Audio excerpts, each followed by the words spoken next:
Now I'm very happy to welcome back one of our favorite guests, and Mr. Will Hill from Bear Bets VSiN and the Should Have Bet More podcast. You can follow Will on X at not the Will Hill. Will, the madness is here. It's a lot going on.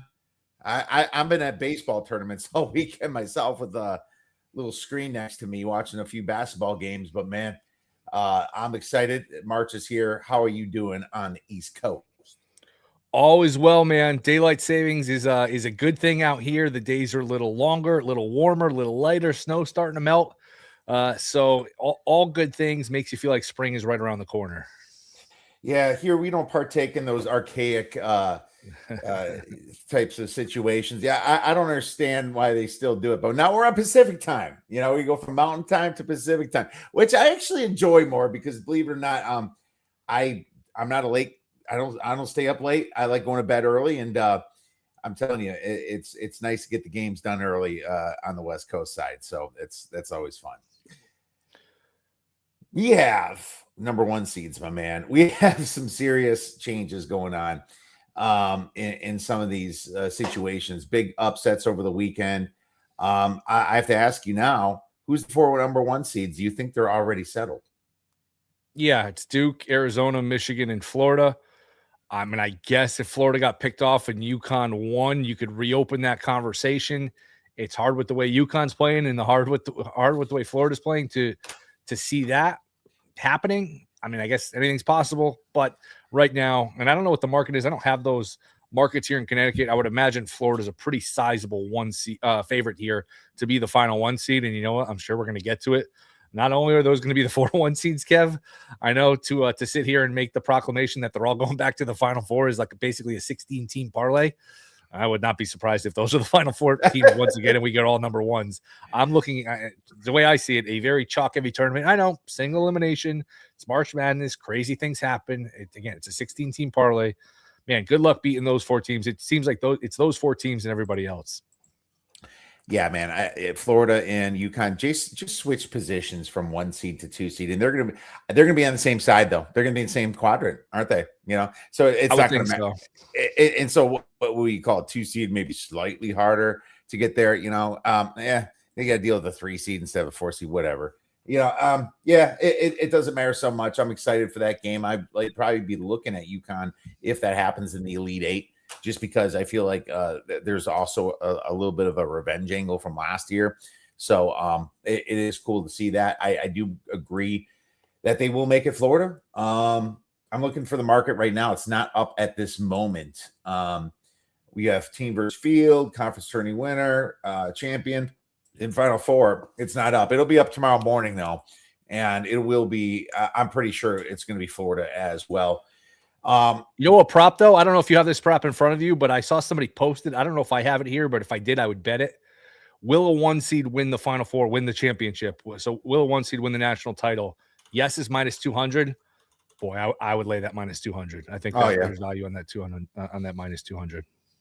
Oh, absolutely. I think there is too. I mean, you have so many outs, and the 2 seeds are just not living up to the strength of the 1 seeds. I watched Duke, North Carolina, and I had North Carolina plus the 17.5. And if I thought this thing was toast, but the truth is that Duke did take their foot off the gas pedal. They could have won by 30 if they wanted. Yeah, they could have. It was that was a roller coaster. I was doing the live bet show, and at one moment it's like 4, and you're thinking, man, can Carolina win the game? And it was pretty middle of the second half, maybe 5 minutes into the second half. And when you're catching 17.5, 18, and you're only down 4, 5 minutes into the half, all right, I'm in pretty good shape. You blink and it's 15, and you know when it's the 15, it's going to 25, which it is.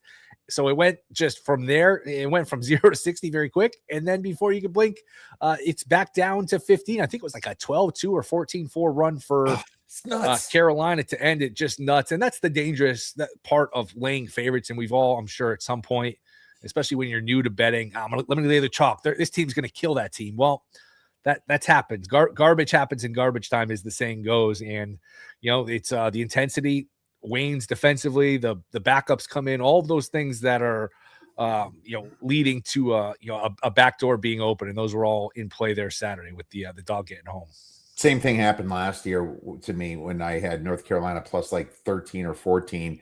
they were down by 28 points to Duke, and then somehow they came back. That's the thing. North Carolina just hit a couple threes in a row. Boom, boom, boom. It was like you blink and it's back to 15 from 25. Right. It was insane. And yeah, I mean, I'm happy on the right side, but that's why you bet those dogs. And I kind of thought it was a disrespectful line, but Duke could have kept the pressure on if they didn't want to just start running clock with 7 minutes left. So that's kind of what happened.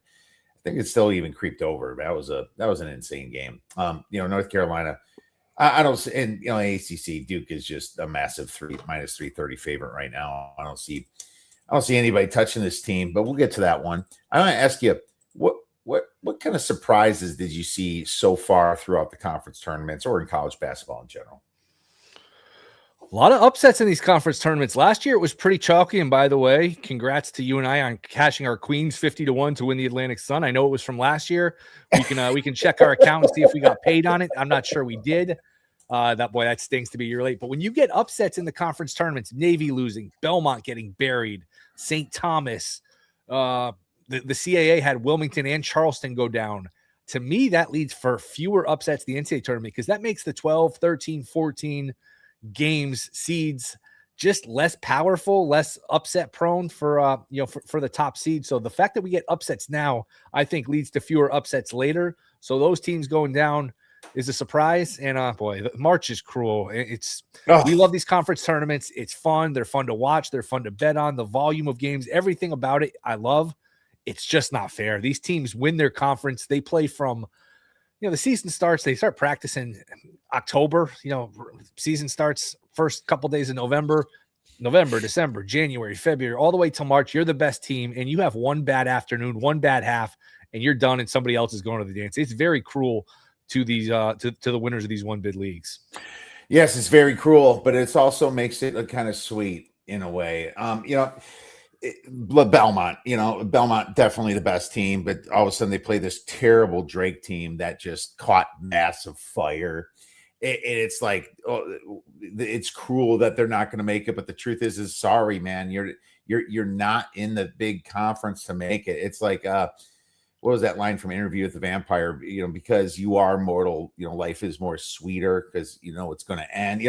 It's something like that in a way, right? It's like it's sweeter to make it, but Belmont, it was a team that I thought was going to do some damage in the NCAA tournament. I really thought they were going to get through this, and they did it. And look at just Austin Peay and Central Arkansas in the ASUN. The two favorites bounced in the ASUN. Man, yep. That was insane. I thought Central Arkansas, was going to take care of business. And freaking Queens, man, 50-1 we had last year, and this team was worse than the one last year, and their odds were worse. What was it, 10-1 or something? Their odds were not good. It wasn't nearly 4-1. I think they were only 4-1. We talked about it last week when you came on my pod. I think they were maybe the third shot at 4-1, something like that. Which, I mean, it's nice if you cash it, but it's tough. Especially last year. Not only were we a year late, but we were up 10 in the conference semis. With a chance to go to the title game. Looked like we were going to go, had some leads in overtime. The game went to OT. So not that I'm still bitter a year later. Yeah, not at all. We're not bitter at all. Yeah, we'll just keep thinking about them when we see those pricks around one of the NCAA tournament. Oh God, it's like 4-1. Seriously. Anyways, Navy was the other one. I'm glad that I did put a little bit on Boston University, but they have to play. They have another game now. It's not even over.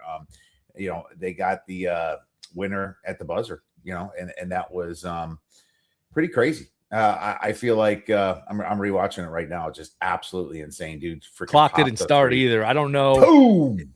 I don't know if it would have affected it, but the clock did not start on time.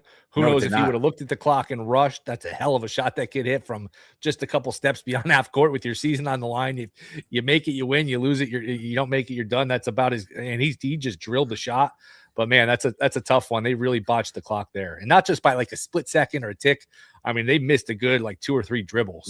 Yep. 3.6, 3.6, 3.6, 3.6. Didn't start till he was at half court. Ridiculous. I mean, this is not. Come on, this is not like a rec league for 10-year-olds. This is major college basketball. Yeah. This is a conference semifinal game. There's a NIL. It's big business. I mean, you gotta. That's just ridiculous. I know everyone makes mistakes, but that is just absolutely absurd.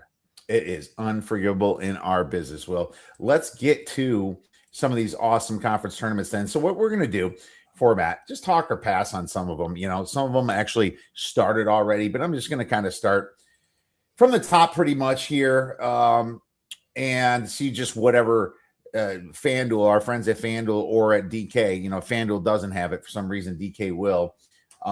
We'll see who's actually got what for these conference tournaments, starting with the ACC. Duke is minus 330, man. Massive favorite. You got Virginia plus 700. You got Louisville plus 1300. Miami's plus 1700, and I've seen them also at 20-1. Yeah. North Carolina, I mean, do we even have to think after this? I don't know. What do you got for the ACC? I mean, it's probably going to be Duke with their injuries and the minus 350. That's, to me, not bettable. If I was going to take a shot on somebody, Virginia just got destroyed by Duke. Why would that look any different? Could Clemson, I know Clemson hasn't played well, could Clemson at 40-1 make a run? You do see crazy things in these tournaments. It was just a couple years ago, NC State, which was a lot longer than 40-1, not just got home in this tournament, but got all the way to the Final Four. And if you roll that over, you're living on a beach somewhere. I don't know. I guess Clemson 40-1, probably not enough for me to bet. It's probably going to be Duke, but I don't want to bet Duke. It would be Miami at 20-1. Now I had them. It was one of my few losses yesterday. Oh, me too. Here's the thing. They played like crap the first half, and they fought back and played their normal game. And they should have, I would say, give them another 5 minutes in that game. If it would have went OT, they beat Louisville, but then Louisville, got that 3-point shot, and they kind of came up ahead by 1 point, then the foul, and they win by 3. I still think, Miami's weird because they didn't play Duke. So could that be kind of like one of those weird situations if they end up against Duke in that situation? I have to look at the bracket, which side that they're on. I can't remember if they're under Duke or not, but the truth is that I'm parlaying Duke.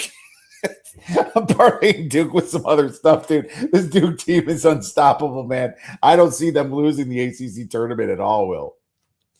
Yeah, I'd be very surprised if they lost. As a parlay piece, I understand it, but not a habit I want to get into just because it's minus 350. It's again, they're probably going to win, but I don't think that there's value there, even though they're very likely to win. Oh, this is not sharp. This is definitely not sharp. I'm probably going to put them with the team that we're going to talk about in a few. Let's talk about do you have anything in the American East? This is probably my most least bet conference. We can skip.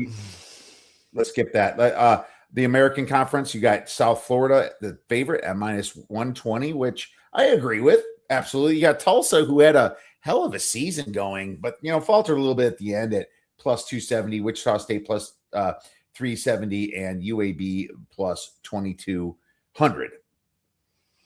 North Texas is 65-1. In years past, with their style, with the way they control the game and could defend, I would look at them, but it's not the same team this year. I agree. South Florida is the rightful favorite. I'd probably, if you made me bet anything, I'd actually probably lay the minus 120 with South Florida. Yeah, I would too. South Florida is the only team that I'm going to be in consideration with. They are easily the best team since February 1st in this bracket. And what's funny is that Tulsa had their little run, and believe it or not, Tulsa is actually ranked 58 on KenPom, which I think is wrong. I think they're worse than that. I'll be fading Tulsa in this tournament. So instead of playing on South Florida, my thoughts are just to fade Tulsa on a game by game basis, kind of coming in here, just because I'm not buying them as the 58th team, and that's kind of where you're going to see some of these lines. They had a very easy non-conference schedule. Losing to UAB at home was a head scratcher. They couldn't even play with Wichita State on the road. Their game against South Florida twice, they got smoked. So I'll be fading this team as the tournament goes on. How about the Atlantic 10 with St. Louis plus 125, VCU plus 180, Dayton plus 750, St. Joe's 12-1, and it goes up from there. I have a bet. It moved a little bit. I only have DraftKings with these up. Maybe FanDuel gets a better number. I bet it at 50-1 just a couple hours ago. It's down to 40-1. George Mason just beat St. Louis by 30 points. They also beat VCU, so they've beaten both top 2 seeds. Now, they have to win 4 games in 4 days. It's one of those tournaments where everybody makes it, all 13 or 14 teams. Their first game, they would be a favorite. If they win that, they get Dayton. If they win that, they probably get St. Louis. But with the way St. Louis is playing, who knows if St. Louis doesn't get picked off in the quarter, because St. Louis has not been the team they were, 3 or 4 weeks ago. They've started to show some flaws. So to me, you got a George Mason team that has beaten both of the big dogs, which is something I always look at. I mean, I like the 50-1 more than the 40-1, but I still think the 40-1, there's some meat on the bone where, again, you just get them to a title game. You can monetize that ticket, and you got to win 3 instead of 4.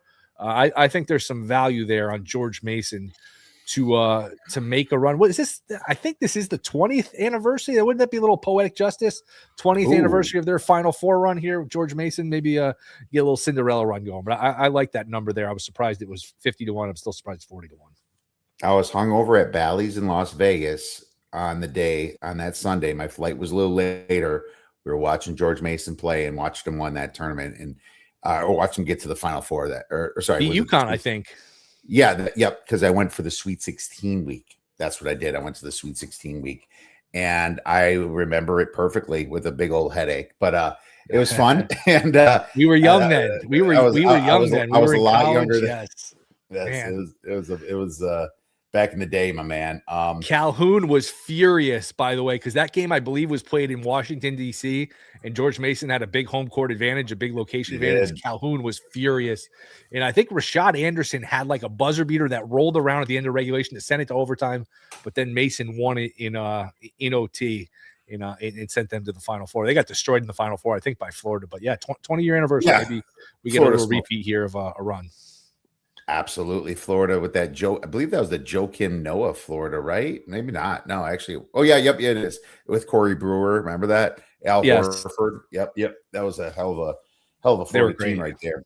Yep. And they ended up losing by like 15 points. Could have been worse too. I remember Florida took 12. But this is George Mason was the truest Cinderella of all, because they literally made it to the Final Four, right? I mean, that's the real Cinderella. Don't get me wrong. We're going to call everybody that makes a Sweet 16 Cinderellas too. That's got a low seed or a bad school. I think even we kind of categorize NC State as a Cinderella, that one Final Four run they had as well. Right. Right. I'm with you. I don't disagree with that. I think VCU is possibly better than St. Louis in a way in more of a defensive way. I mean, I do like the way St. Louis plays ball, but they've been kind of fading. They're all the way down to 40 from the high 20s in KenPom for that Rhode Island loss, the Dayton loss, and this recent George Mason loss. Mason's a weird team, man. I would rather bet George Mason than St. Louis for sure. It'd be maybe George Mason and VCU. I have not decided yet. Let's move on to the Big 12. Arizona is about a plus 100 favorite, with Houston plus 200, Iowa State plus 700, Kansas plus 800. What are your thoughts on this one? I mean, Kansas with all their talent, if Peterson's in the mood, and I can remember Kansas, I believe Self has been one, and some of these coaches really care about the conference tournament. Some say, you know what, I'd rather have the days off. From what I remember, Kansas has been kind of up and down in these tournaments, but Arizona was odds on just a little while ago, so they're even money and a little movement towards some of these other teams. If I had to bet anything, boy, Texas Tech has played better than I thought. I don't want to even money with Houston. I don't want the even money with Zona. Houston at 2-1 is tempting. I probably land on Iowa State at 7-1, even though they're not in their best form. I just think if you played this a couple of weeks ago, it's probably like 3 or 4-1. I just think you're getting some value based on their recent poor play. And they won it a couple of years ago. Maybe they can get in and, at least, especially, again, you get to a title game at 7-1. You're going to have some options for sure. Iowa State, I think, is the best bang for your buck. But it's interesting about Arizona. Florida's the flavor of the month. They're playing great. Michigan was the best team all year. Duke's the best team now. The team that's just kind of there that everyone just dismisses because of the past discretions with Tommy Lloyd in the tournament and the Princeton loss and all of the upsets and the disappointing appearances. Arizona, nobody is talking about. I think it's hard to call them a sleeper because they're 3 or 4-1. They're a 1 seed, but it's almost like Arizona is a little bit forgotten about. They are forgotten about a little bit. And I watched that game against Colorado because I had a live bet over on it that hit. And I also took them at 8.5 live. They're losing to Colorado for a while. It's a tough place to play. That's a tricky place to play. It always has been. Oh, it was. And Colorado had that big center. I think it was Sebastian Rancic, I think, or is it? Or no, it was Doc. Bangot Doc. He's like super skinny. Looks like, must be from Africa. He was amazing that game. It was just so every shot he was throwing up was hitting. It was fun to watch. But yeah, I mean, here's the problem with Iowa State. They're on Texas Tech. They're not even like a Thursday game. They have to start on Wednesday, and they're 7-1. Then you have Texas Tech, then Arizona, then probably. No, you're right. You're better. Kansas. Yeah, you're right. It sucks. Well, I wanted to bet Iowa State, but you're only giving me 7-1. There's a team that's in the same situation that's 35-1 that we're going to talk about here in a minute. Yeah, I have no bet in this right now. It would not shock me if Houston steals it or something. Or Kansas even gets hot, right? Kansas can get hot with that Peterson there. So we'll see. Big East, UConn plus 100-ish. St. John's plus 185. Nova plus 650. Seton Hall free throwing my spread away on Friday. My under too, man. Oh, plus 1400. Yeah, that was a tough one. And then you got UConn, losing to Marquette, who's 60-1, Creighton 40-1. I don't have anything in this. I think UConn's the best team when they're playing well, but they're so yin and yang. I can't bet them, and I don't trust St. John's really either. Yeah, I mean, I like the Seton Hall team maybe more than the mark. I'll tell you, I don't think Seton Hall's getting in the tournament. They're probably not. But with all these bubble teams losing, I like Seton Hall more than a lot of these teams on the bubble just because they defend and they could, they would give somebody a hard time because they play slow and they play defense. And that coach has had success in the tournament. But, yeah, it's a pretty easy pass for me. Wouldn't be surprised if UConn won, but how could you trust them? And you're not getting enough bang for your buck to trust them. You can't trust them. Michigan, Big Ten, minus 135 to win it all. Illinois, plus 425. Michigan State, plus 600. Purdue, plus 900. Nebraska, plus 1,100. Wisconsin, plus 3,500. With UCLA, plus 3,500. And Ohio State, 71. And then it gets worse from there. If you want to get really bad, you can go give your money away on Maryland or Northwestern at 500-1, but that won't be me. At not the Will Hill, if you want to tweet me and you want to bet Penn State, just shoot me a DM. I'll be happy to book your Penn State to win the Big Ten. I will book that at an even better price. Boy, not to play to the audience here. Wisconsin at 35-1. They won at Purdue. They won at Michigan. They won at Illinois. Wisconsin at 35-1 is pretty intriguing. I know they have their ups and their downs, but that number for their range of outcomes there is intriguing to me. If I had to bet, and I might actually bet this at 35-1, I like that Wisconsin number. Well, you're speaking my language, but that's a proper price because they're in the same damn spot as Iowa State. They have Michigan and Illinois, the 1 and 2, the first and second best teams, I would say, in the Big Ten are Michigan, Illinois, in that order. And Wisconsin's there. And Wisconsin is properly priced at 35-1. As a matter of fact, a money line rollover, if you get Michigan, which I expect that. I don't expect them to drop to Ohio State or an Iowa team. You're going to get a massive number because you have to beat Illinois. Well, first, your first game against USC, Washington, you can roll that over. Then you got to beat Illinois as a dog about 3-4 points. Then you're going to be Michigan as a dog about 7-8 points minimum. And then you got to beat Nebraska or Purdue. Here's the weird thing. Purdue is 9-1 on the bottom side at the 7th seed. That's how bad this bottom side of this Wisconsin of this Big Ten bracket is. It's so weird to see all like the fake teams out there, like the Michigan States, the UCLAs, the Nebraskas. It's like, it sure as hell would be nice to be the 7th seed if you're Wisconsin, instead of the 5 seed. It's so weird how that turned out. But I love what you're saying there because Wisconsin is number 10 on Bart Torvik since February 1st as all in efficiency, and they got the 2 guards that can get it done that we always talk about here, right? It's guard play in tournaments here, Will, and Wisconsin kind of creeped all the way up to 23 in the efficiency ratings. Nick Boyd, your Florida Atlantic pick, baby, he was on that team. He was on that FAU team 2 years ago. And 3 years ago, these kids are all Van Wilder now. These kids all stay in Jesus. college. Man, it must be nice just stay in college till you're 27. It's there's worse ways to spend your years than to be in college for a long time, especially as a D1, high D1 basketball player and getting paid for it on top of it. Yeah, there you have it. I'm Wisconsin from Jeffrey over here.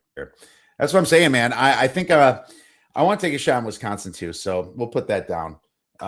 Whiskey at 35-1. Let's move on to the next one. And we have the Big West.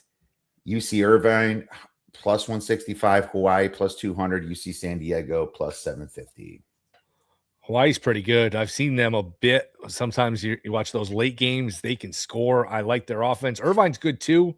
San Diego's not the team they were last year. You and I loved that team last year. They really should have beaten Michigan. I'd probably just take a shot at Hawaii at 2-1, but I do think those two favorites. I don't know that that's a bracket where we get upsets. I think that Saturday night before Selection Sunday, which is always one of the last conference tournament games, is almost kind of depressing because you almost have that withdrawal feeling when you have that. It's like an 11 p.m. Eastern tip. All the conference tournaments are pretty much over. You get a few on Sunday, but you get the idea.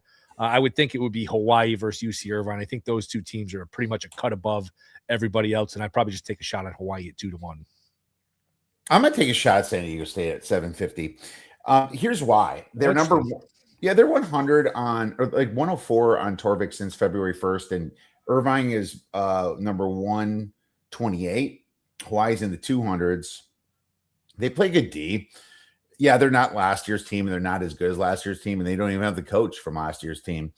But I feel like they're kind of being forgotten about, and I like the way they've kind of made a little bit of a run here as of late. It's not a big bet, Will, but the 750 in front of a team that did it last year, kind of made it interesting to me. They're crept all the way up to 113 on KenPom, and they beat UC Santa Barbara just recently here away. They're a good away team because they beat UC Irvine, the favorite, away this month in February, or right last month, right? So I'm gonna go with UC San Diego at 750.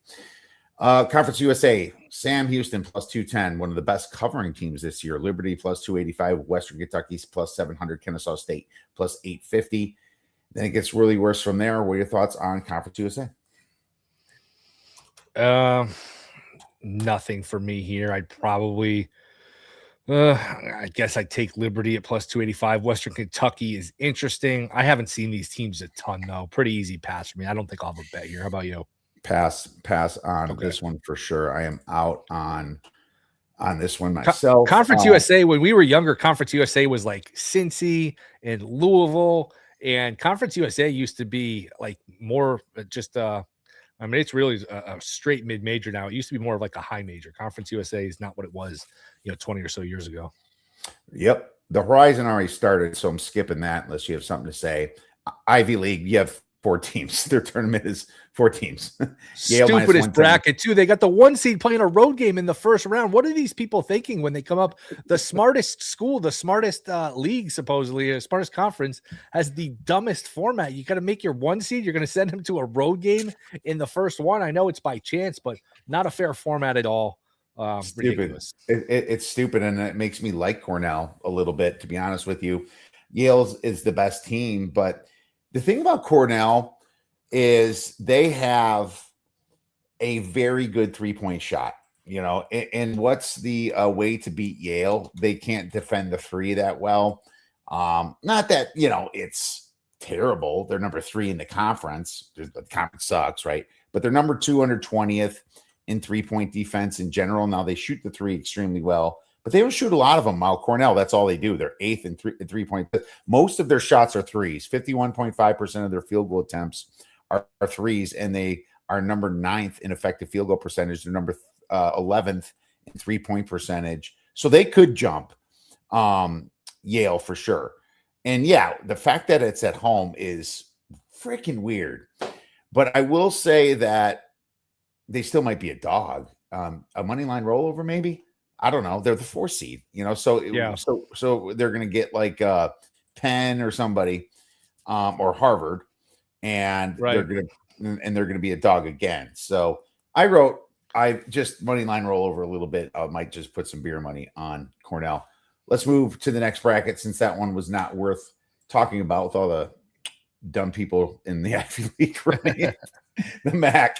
Return of the MAC. Akron -115. Miami, Ohio. Super disrespect at +190. You got Toledo 15-1. Kent State 16-1. BG 22-1. Anything there? Boy, this is going to be one that's going to be talked about a lot. People, why is Akron favored? Why is Miami, Ohio almost 2-1? I mean, I get why they are. Akron's pretty good. I think Akron is being slept on, being underrated, but not by this market. So I don't want to lay odds on. It's amazing. Miami, Ohio just continues to dance between the raindrops. I thought a couple times Friday night. I don't know if you watched the game, Kev. Kid for Ohio had a floater at the end of regulation. Oh yeah, I thought he was going to sink it. Then the three at the corner, the three on the wing, I thought that was going to bank home. He just didn't quite have the angle. That rimmed out. So they just continue to dance between the raindrops. I feel like they're primed to get picked off here. But if you made me bet it, I'd probably just take the +190, figure they'll be in the title game, and then go from there. I'm probably not betting that, though. This looks properly priced to me. Yeah. It's probably. Yeah, I don't know, man. Some of the I'm looking for bets and it's hard to find. Yeah, it's just one of those situations. Now, wouldn't it be funny if like Kent State won it? They're all this talk about if Akron wins, are they going to let Miami High? All of a sudden, Kent State wins the freaking tournament. How awesome would that be? What would they do? They would leave Akron out and probably maybe put out Miami, Ohio in. What side do you fall on the boat on that? Are they in or are they out?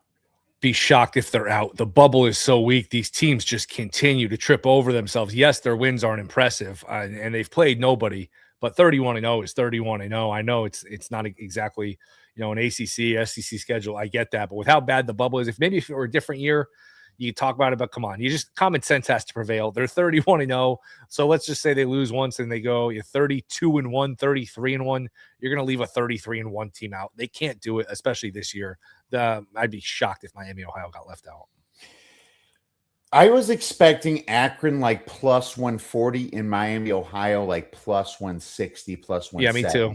I cannot believe it came like this. So I was not going to be cute. I was thinking, oh, maybe I'm the guy that's going to, still bet Akron. No.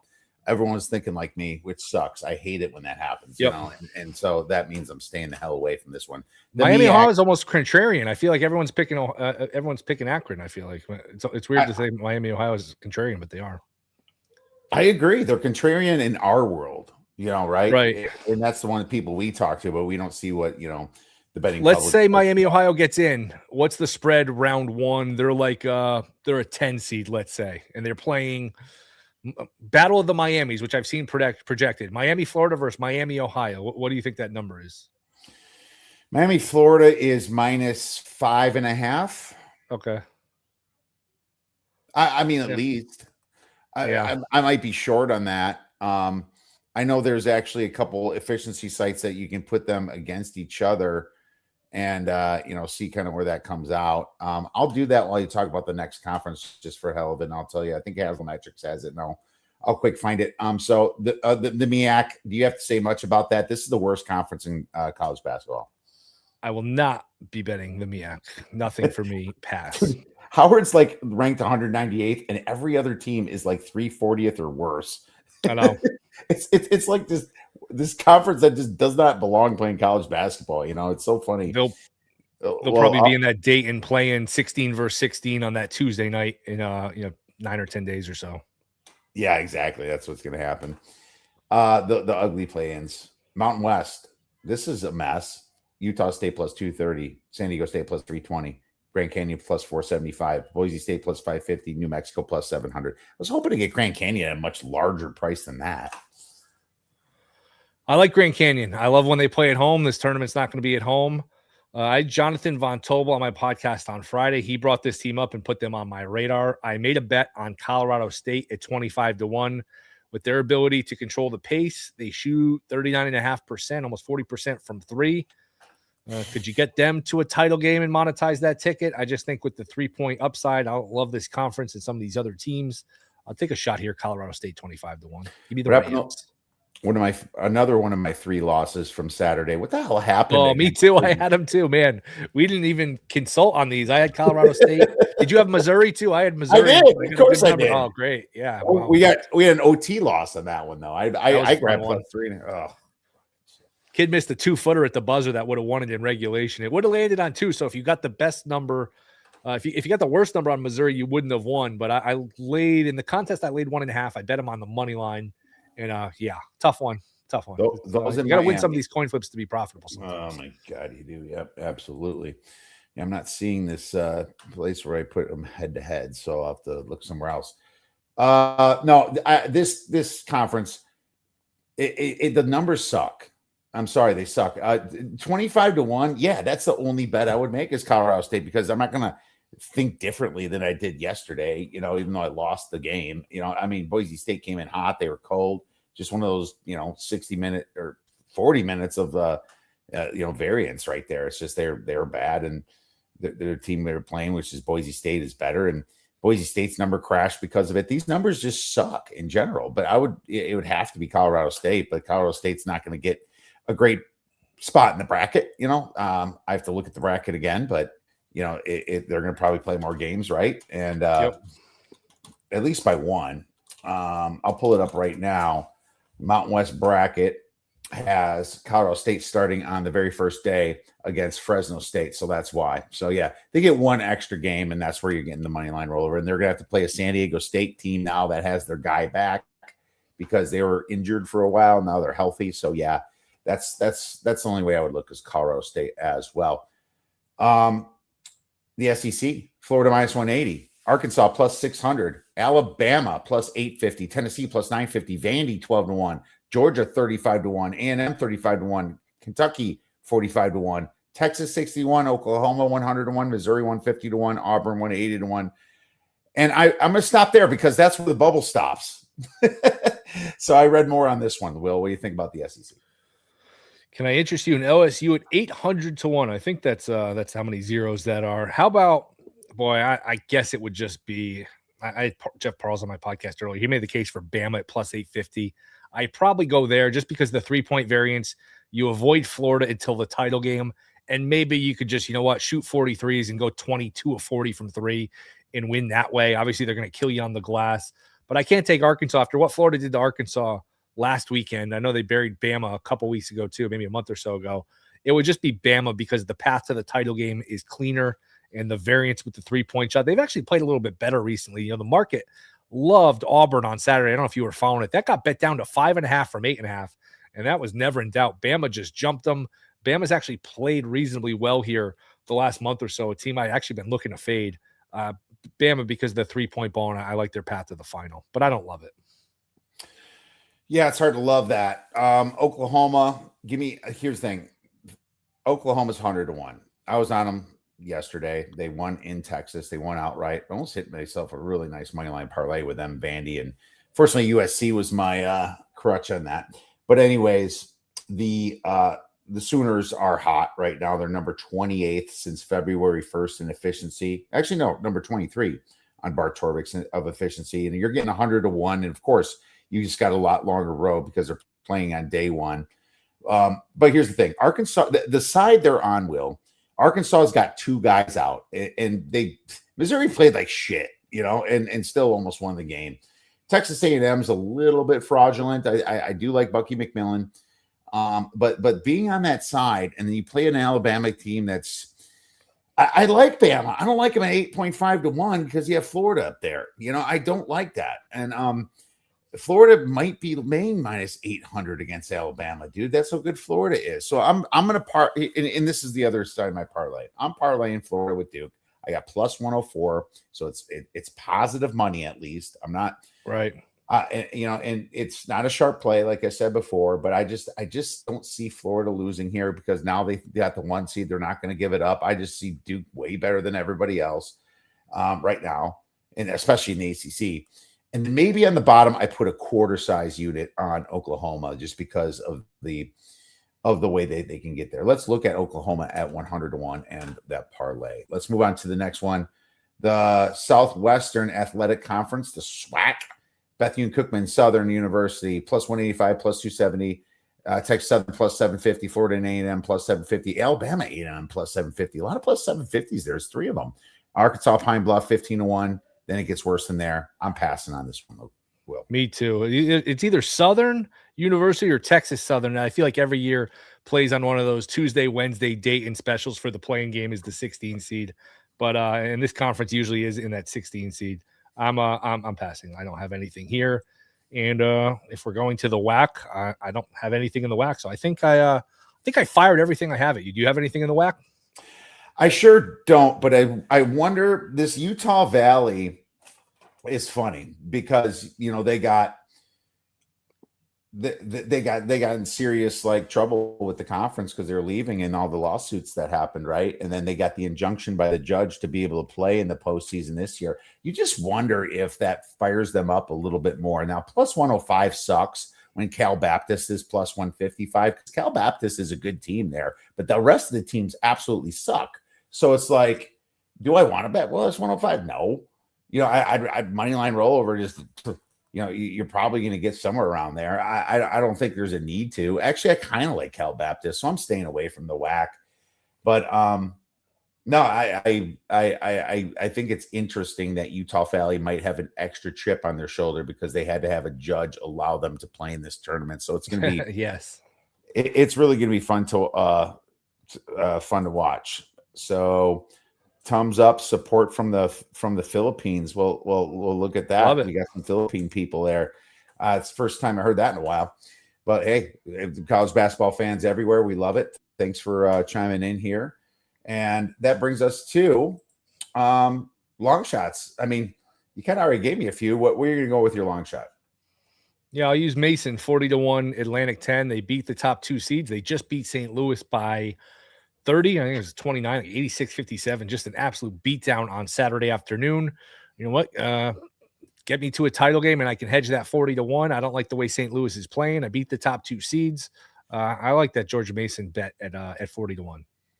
I do too. That's a great bet, and I think they can beat anybody in this conference. And this conference is up in the air. I don't like the number on St. Louis. I'm not in love with the VCU number either, to be honest with you. So I love that one. We're going to go with Wisconsin too, and I know you like that one too at 35-1. Why not? Let's grab Wisconsin at 35-1. We both have agreement on that as well. So real quick, Will, before you run off, you're a baseball man, and I love following some of your bets. So could you give any of us just anything quick on what you like this year from a futures or season win total standpoint in the major leagues? Yeah, I love the Orioles. I don't know how much their pitching is going to carry them, but I think their pitching can be adequate, and their lineup 1 through 9 is going to be really good. They add Pete Alonso. They get some of their pitchers healthier. And remember, a few years ago, they were on a trajectory. You know, they won the division. They finished second to the Soto team. They were a team that was really good, kind of got there early, that everyone expected to be a juggernaut in the coming years. And last year was just kind of a throwaway year, a step back. Their pitching got hurt. I think they've got the potential to win, 93, 95, maybe plus games with their lineup and their starting rotation. And this is coming from a Yankee fan. So I think the Orioles, around plus 450, 5-1 shop around to win the AL East. I don't mind them flyer to win it. The AL, win the whole thing. If you get in the World Series, obviously, you can have some fun monetizing that ticket.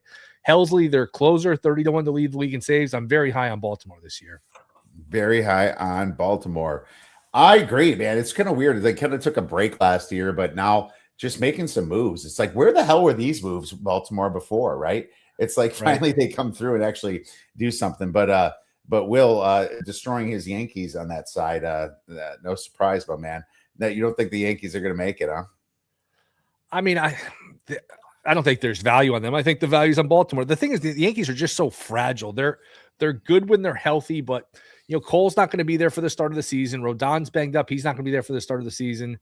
They're so reliant on really Judge. If Judge, who's big, he's getting a little older. He's got to, every other year or so, he'll miss a bunch of games. If he misses 20 or 30 games, what does that team and what does that lineup look like? So I don't think there's the depth there. I think they're too reliant on Judge. The pitching should be good. They should be a good team.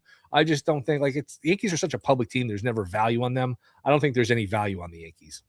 Yeah, that's a great point. It's not like you don't like them, but we're looking for value here. This is a betting show, so great point about that. Yeah, it's fun to watch people actually go against their teams. They're not homers. They keep it real. And sometimes that causes fights with homers and social media, which happens all the time, my man. But I love it. Let's look at Baltimore here at a great number. So, Will, man, thank you so much for coming in and breaking down these tournaments. Really appreciate it. Where could our listeners and viewers get you great information? Yeah, should have been more podcasts Mondays, Wednesdays, and Fridays, which you're nice enough to come on occasionally whenever I need you, which is always a lot of fun. So should have been more podcasts. Fox Sports, I write, and VSiN, I'm on pretty regularly at Not the Will Hill on Twitter. So I'm around. You can find me. Oven Fresh wants to know what you think real quick about St. John's in the Big East and about hair gel too, for some reason. Not a hair gel guy. I don't have any hair gel suggestions.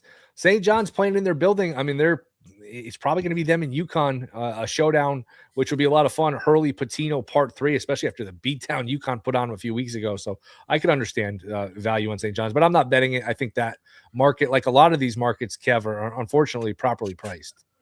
Yeah, and then me and Will Oven Fresh, me and Will both talked about this before we even came on, that a lot of these prices are frustrating, especially when you're seeing Iowa State at 8-1 and 7-1, and that side of the bracket is absolutely freaking ridiculous. It makes me want to bet a no on them at like minus 1,200 or something. It's just ridiculous to see that number. But yeah, it is going to be a fun tournament. And Will, you can check him out at VSiN. Will, thanks again for coming on. We'll be texting. Always fun, man. Thanks.